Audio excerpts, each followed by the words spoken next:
अस्सलामुअलैकुम वरहमतुल्लाहि वबरकातुहू।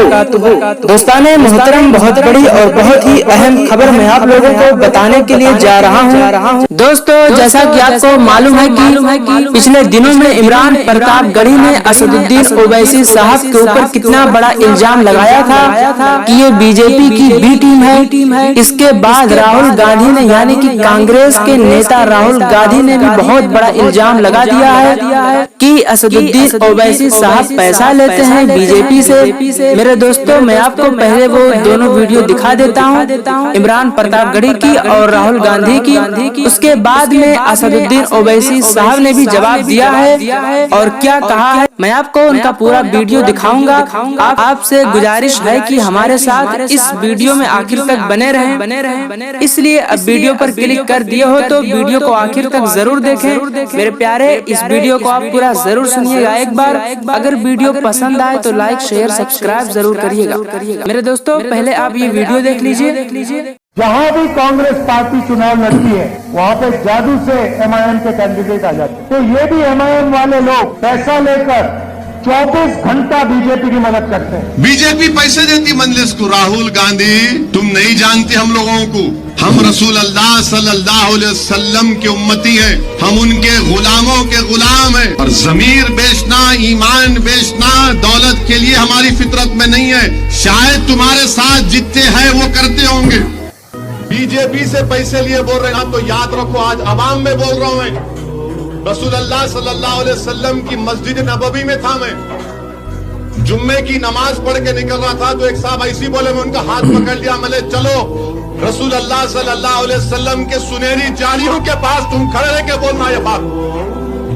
तुम सुनहरी जालियों के सामने, आका के सामने खड़े रह के बोलना कि असदुद्दीन पैसे लिया। मिला चलो मेरे साथ, तुम चलो। बोला मिला इस बारगाह से बड़ी कोई बारगाह दुनिया में नहीं है। चलो बोलो, आओ आका के सामने खड़े रह के बोलो तुम। और जो दुनिया में मेरे को बोल रहे तुमको अशर में ये बोलना पड़ेगा। अल्लाह होगा और तुमको ये इल्जाम लगाने वालों, तुमको अल्लाह के सामने बोलना पड़ेगा। तुम तैयार हो जाओ उस दिन के लिए। तुम मेरे को बोलते, अरे मुझे जुनून है मजलिस को फैलाने का। क्या गुनाह है मजलिस को मैं फैलाऊंगा तो? कौन सा गुनाह कर रहा हूं मैं?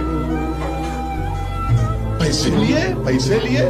अरे तुम्हारी तरबियत पैसों के ऊपर हुई होगी, मेरी तरबियत ईसार और कुर्बानी पर हुई है।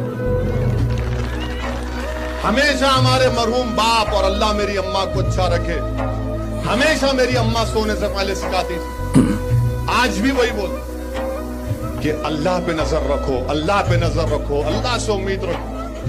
अरे हम वो बिहार के मुसलमानों जागो, होश में आओ, क्योंकि बिहार विधानसभा इलेक्शन 2025 में बिहार के रहने वाले मुसलमानों के साथ बहुत बड़ा खेल खेला जा रहा है। क्योंकि इस बार राहुल गांधी, तेजस्वी यादव और इंडिया अलायंस इस बार बिहार इलेक्शन में बीजेपी को हराने के लिए नहीं बल्कि एआईएमआईएम को हराने के लिए काम कर रही है। इस बार बीजेपी की सरकार ना बने इसलिए इंडिया अलायंस काम नहीं कर रही है, बल्कि किसी भी तरीके से एआईएमआईएम हार जाए, किसी भी तरीके से मुसलमानों की लीडरशिप और क़यादत खत्म हो जाए, उसके लिए इंडिया अलायंस काम कर रही है। और बीजेपी को जीतने का रास्ता साफ कर चुकी है इंडिया अलायंस। अरे बिहार को उसका पहला मुस्लिम मुख्यमंत्री 2005 में ही मिल जाता अगर लालू यादव और आरजेडी घमंड में ना आती और बीजेपी को उन्होंने एक सरकार बनाने के लिए छोड़ दिया और खुद सरकार नहीं बनाई ताकि मुस्लिम मुख्यमंत्री बिहार को ना मिले। आज की वीडियो अगर बिहार के लोगों तक पहुंच गई तो यकीन मानिए बिहार में ऐसा जनसैलाब उमड़ेगा, लोगों के अंदर ऐसा आक्रोश पैदा होगा कि फिर कभी भी किसी की हिम्मत नहीं होगी कि वह मुसलमानों की लीडरशिप के साथ खिलवाड़ कर सकेंगे। तो मैं आप सबसे हाथ जोड़कर गुजारिश करता हूं कि इस वीडियो को लाइक और कमेंट करने के बाद इतना शेयर करना कि बिहार इलेक्शन से पहले ये वीडियो बिहार के हर उन मुसलमानों तक पहुंच जाए कि जिनके साथ क्या कुछ हो रहा है। राहुल गांधी जी वोटर अधिकार यात्रा निकाल रहे हैं, जो करीबन 110 विधानसभा की सीटों पर पैदल रैली या फिर गाड़ियों से रैली निकाल रहे हैं। लेकिन इस बात को सुनकर आपको भी ताज्जुब लगेगा कि उन 110 विधानसभा की सीटों में से राहुल गांधी जी जिन सीटों पर अपनी रैलियां कर रहे हैं वो अधिकतर मुस्लिम बहुसंख्यक सीट या फिर मुस्लिम बहुसंख्यक जिले हैं। एग्जाम्पल के तौर पर सीमांचल, जिसके अंदर अररिया डिस्ट्रिक्ट आता है जिसमें 43% मुसलमान, कटिहार 45% मुसलमान, किशनगंज 68% मुसलमान, पूर्णिया 39% मुसलमान। उस सीमांचल में राहुल गांधी जी दौरा कर रहे हैं जहां पर बीजेपी कभी जीत ही नहीं सकती है। लेकिन जिस जगह पर बीजेपी जीती हुई है वहां पर राहुल गांधी जी दौरा ही नहीं कर रहे हैं। वेस्ट चंपारण से लेकर गोपालगंज और सिवान के और भोजपुर के अंदर अंदर तक जहां जहां भारतीय जनता पार्टी और जेडीयू के एमएलए जीते हुए हैं वहां पर राहुल गांधी एक जरा भी दौरा नहीं कर रहे हैं, बल्कि उनका पूरा दौरा उन सीटों पर है जहां पर या तो आरजेडी जीती हुई है या फिर एमआईएम जीती हुई है। इससे क्या रिजल्ट सामने आता है? अगर इंडिया गठबंधन को सिर्फ बीजेपी हराना उनका मकसद है, बीजेपी को सत्ता से दूर करना अगर उनका मकसद है, तो राहुल गांधी जी की रैली सीमांचल की तरफ क्यों गई? कटिहार, अररिया, किशनगंज, पूर्णिया क्यों गई? बल्कि राहुल गांधी जी का पूरा रैली और पूरा फोकस उन सीटों पर होना चाहिए था जहां पर कांग्रेस और आरजेडी की हार और बीजेपी और जेडीयू की जीत होती है। क्योंकि राहुल गांधी इस बात को जानते हैं कि बीजेपी आ जाए इससे इंडिया गठबंधन को फर्क नहीं पड़ता।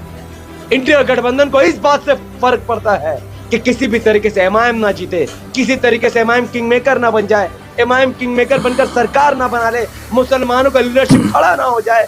जिसको देखते हुए इस बार राहुल गांधी, तेजस्वी यादव और इंडिया अलायंस के तमाम बड़े नेता मुस्लिम बहुल क्षेत्र में रैली निकाल रहे हैं ताकि वहां आरजेडी जीते और एमआईएम की हार हो और मुसलमान को तर्री और गुलामी करने के लिए छोड़ दिया जाए। यह सबूत है इस बात का कि उनका रूट मैप गलत जगह है। मैं आप सबसे पूछता हूं, बिहार में रहने वाले एक एक मुसलमान से पूछता हूं कि सीमांचल में राहुल गांधी को रैली करनी चाहिए या फिर उस विधानसभा सीट में रैली करनी चाहिए जहां पर 80 से ज्यादा विधायक बीजेपी के जीते हुए हैं और 30-40 विधायक जेडीयू के जीते हुए हैं। सबूत नंबर 2 मैं आपको दिखाता हूं। 2005 में बिहार का चुनाव हुआ था फरवरी महीने में। उस चुनाव में 243 विधानसभा के सीटों पर चुनाव हुए।